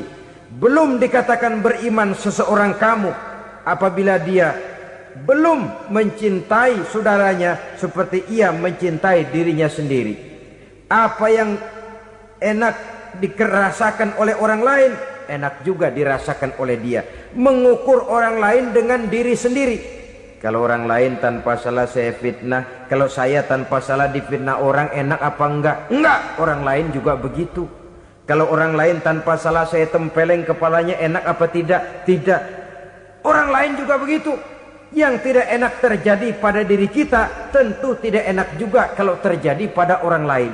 Mengukur orang lain dengan diri sendiri, sehingga tidak timbul sifat egois, tidak menari di atas bangkai orang lain, tidak mendirikan kebahagiaan di atas untayan air mata orang lain. Sehingga dengan demikian saudara-saudara, dia bisa menghormati kehidupan, menghormati orang lain sebagaimana dia ingin dihormati. Inilah perbuatan ketiga yang merusak, membunuh orang lain dengan yang diharamkan Allah tanpa alasan yang benar. Yang ketiga. Kemudian yang keempat, perbuatan merusak wa aklar riba, makan riba. Hidup adalah tolong menolong. Bahasa kerennya take and give katanya. Saling memberi dan saling menerima. Nabi mengajarkan man kuraba kurbatan min kurabid dunya karaballahu lahu kurbatan min kurabi yaumal qiyamah wallahu fi aunil abdi madamal abdu fi auni akhihi. Siapa yang meringankan beban dari beban-beban yang dirita seseorang di dalam kehidupan dunia, Allah akan meringankan bebannya daripada beban-beban yang harus dipikulnya di hari kiamat nanti. Wallahu fi aunil abdi madamal abdu fi auni akhihi. Allah senantiasa akan menolong seorang hamba selama hamba itu masih mau menolong saudaranya. Allah selalu akan menolong seorang hamba selama hamba itu masih mau menolong saudaranya. Apabila kita sudah berpangku tangan terhadap kesulitan orang lain, biasanya pun pada saat kita mendapat kesulitan, kita akan sulit juga memperoleh pertolongan. Nah, riba alias renten, kedoknya adalah menolong orang, tapi sama juga bulu buntutnya dilepas, palanya dicekek. Menolong orang pada akhirnya menjadi beban bagi seseorang, dan memang mencari orang-orang yang berada dalam posisi kesulitan. Biasanya di daerah-daerah di mana musim paceklik, jadi lapangan kerja sulit, sedangkan urusan perut tidak bisa ditunda. Akhirnya orang terjebak ke dalam rentenir, ke dalam riba, ke dalam renten. Bunga berbunga, sehingga satu saat jumlah bunganya bisa lebih besar dari jumlah pinjaman pokoknya. Kemudian kalau juga ternyata tidak bisa dibayar, rumah jadi taruhan. Memang rumah satu-satunya, begitu rumah ditarik mulain camping. Bukankah pada akhirnya akan mewariskan kesengsaraan? Oleh karena itu, kepada kita berusahalah jangan berhubungan dengan rentenir, jangan makan renten dan riba. Kepada mereka yang melaksanakan riba, walaupun mendatangkan keuntungan materi, tapi percayalah harta yang didapat dengan jalan riba tidak akan membawa keberkahan. Manakala tidak membawa keberkahan, dia tidak akan mendatangkan ketenangan di dalam kehidupan kita.